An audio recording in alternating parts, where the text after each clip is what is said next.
거짓말을 해서 적은 돈을 빌리면 사기꾼이지만 판을 크게 벌이면 사업가나 정치가가 된다고 합니다. 씁쓸하지만 어느 정도 진실이 담긴 말이죠. 여기 끊임없는 거짓말로 투자를 유치해 10조 원 가치의 기업을 세우고 거짓말이 탄로나자 하루아침에 10조 원 주식을 휴지 조각으로 만든 여자가 있습니다. 엘리자베스 홈즈, 그것이 그녀의 이름입니다. 처음부터 사기꾼은 아니었습니다. 그녀는 어릴 때부터 총명함으로 주목을 받았고 학업 성적이 뛰어나 명문 스탠포드 대학에 입학했습니다.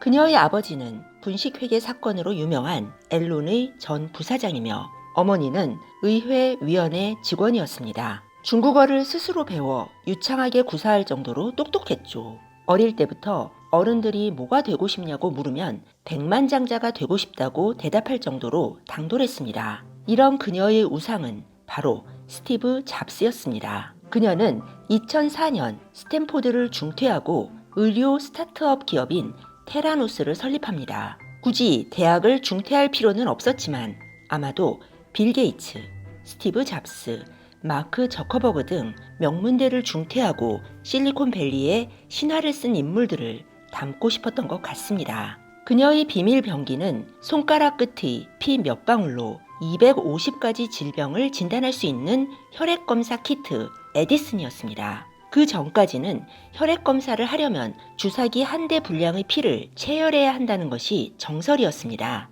에디슨 키트 발매 이후 미국 언론과 실리콘밸리는 홈즈를 우상화하기 시작했습니다. 정작 의학계에서는 소량의 혈액으로 질병 진단이 가능하다는 주장에 회의적인 태도를 보였는데도 말이죠. 그녀는 의구심을 품는 사람들의 질문에는 일절 답을 하지 않았습니다. 기밀을 유지하기 위해 자세한 정보는 공개할 수 없다는 말로 일관했죠.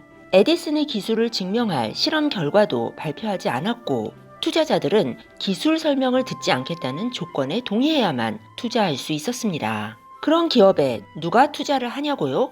이름만 대면 전 세계 사람들이 다 아는 유명인들이 테라노스에 투자했습니다. 특히 호주의 언론 재벌 루퍼트 머독은 무려 1억 달러를 선뜻 투자했습니다. 빌 클린턴 전 미국 대통령과 조 바이든 부통령이 공개적으로 홈즈를 극찬했습니다. 하지만 아이러니컬하게도 테라노스의 투자자 중 의학과 관련된 인물은 단 한 명도 없었습니다.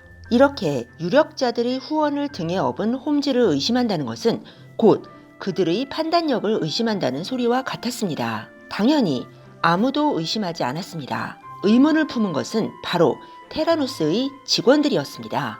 그들은 에디슨의 기술이 가짜라는 사실을 눈치채고 회사에 의문을 제기했습니다. 하지만 홈즈는 이들을 가차없이 해고했습니다. 관련 정보를 외부에 유출시키지 않겠다는 서약서에 강제로 서명하게 하면서까지 말이죠.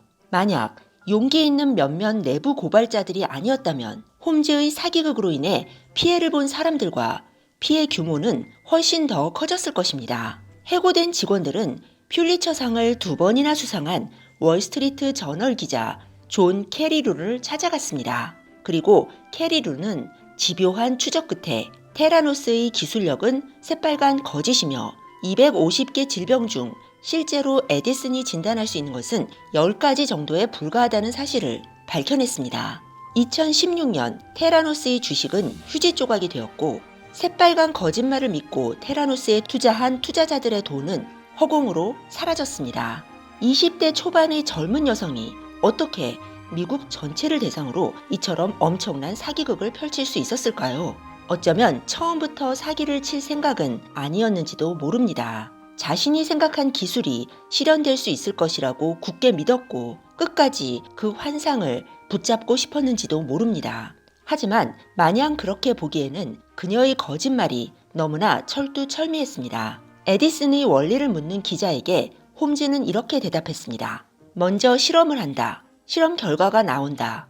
결과가 나오면 그것을 검토한다. 그녀의 입장에서는 거짓말이 아니었습니다. 사람들이 그 허무맹랑한 말을 곧이곧대로 믿었을 뿐이죠.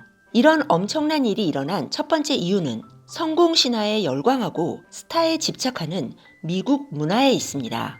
명문대 중퇴자, 젊고 매력적인 금발 여성, 그리고 백인, 미국인들이 선망하는 모든 조건을 다 갖추고 있었으니까요.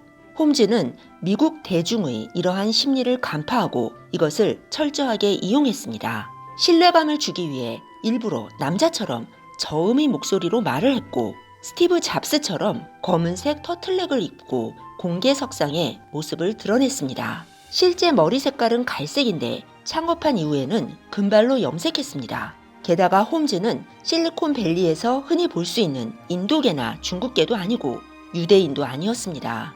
IT 분야도 아니고 극도의 전문적 지식을 요구하는 의학기술을 화공과 2학년 중퇴생이 주도한다는 것 자체가 말이 되지 않는 것입니다. 그런데도 사람들은 굳이 의심하려고 하지 않았습니다. 언론도 마찬가지였죠. 오히려 실리콘밸리의 또 다른 성공 신화라며 홈즈의 유명세를 부채질했죠. 홈즈는 자신을 젊고 신비로운 천재 미인 CEO, 여자 잡스라는 이미지로 스토리텔링하는데 성공한 셈입니다. 하지만 홈즈의 거짓말이 들통나면서 테라노스의 기업 가치는 10조 원에서 0원으로 하루아침에 추락했습니다. 그녀가 조금이라도 자신의 잘못을 시인했을까요?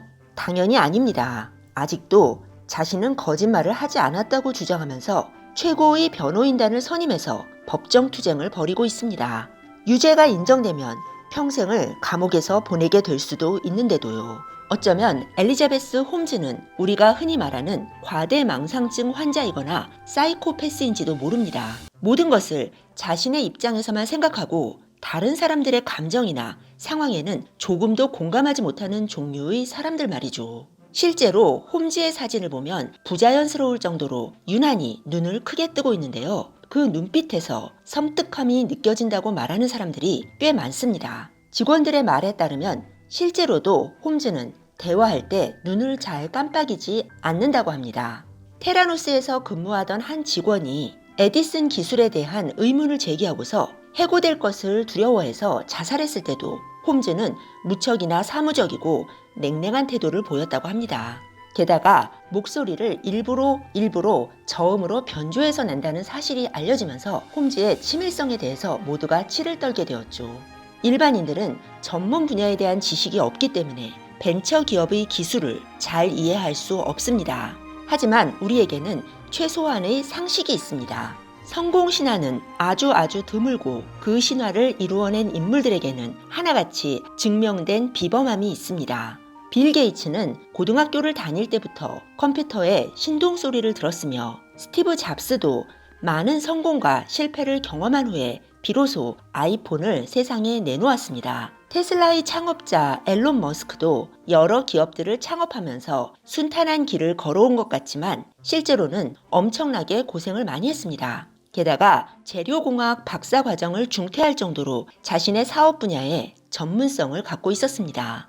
줄기세포 논문 조작으로 세상을 떠들썩하게 만들었던 황우석, 한국의 청년 버핏, 기부왕으로 유명세를 탔지만 결국 사기꾼으로 밝혀진 박철상, 청담동 주식부자 이희진, 모두 거짓말로 세상을 발칵 뒤집어 놓은 사람들입니다. 그럴 만한 경험과 지식이 없는데도 젊은 나이에 세상이 깜짝 놀랄 만한 기술을 개발하거나 투자에 성공했다고 주장하는 사람들, 우리는 그들을 경계해야 합니다. 쉽게 믿지 말아야 합니다. 진짜와 가짜를 구별하는 기준은 이처럼 간단한 상식인지도 모릅니다. 언론을 너무 믿지 말고 자신의 판단을 믿는 것이죠. 만약 스스로 판단할 자신이 없다면 최소한 대중의 열광으로부터 잠시 떨어져 있는 것도 자신을 지키기 위한 하나의 방법일 것입니다. 엘리자베스 홈즈의 거짓말을 밝혀낸 존 캐리루 기자는 이 사건을 소재로 배드 블러드라는 책을 썼습니다. 이 책은 곧 한국에서 번역이 되어 나온다고 합니다. 그리고 영화로도 제작될 예정이라고 하는데요. 미국 하우징 버블의 섬뜩한 진실을 다룬 영화 빅쇼트의 감독인 아담 맥케이가 헐리우드 스타 제니퍼 로렌스를 주연으로 하여 영화를 만든다고 합니다. 사건의 전말이 더 궁금하신 분들은 책이나 영화를 보시면 좋을 것 같습니다. 지금까지 보신 내용이 도움이 되셨다면 구독 버튼, 좋아요 버튼 꾹 눌러주세요. 계속해서 더 좋은 영상으로 찾아뵙겠습니다. 지금까지 세상에 쓸모있는 지식을 전달해드리는 여러분의 지식 퀸이었습니다.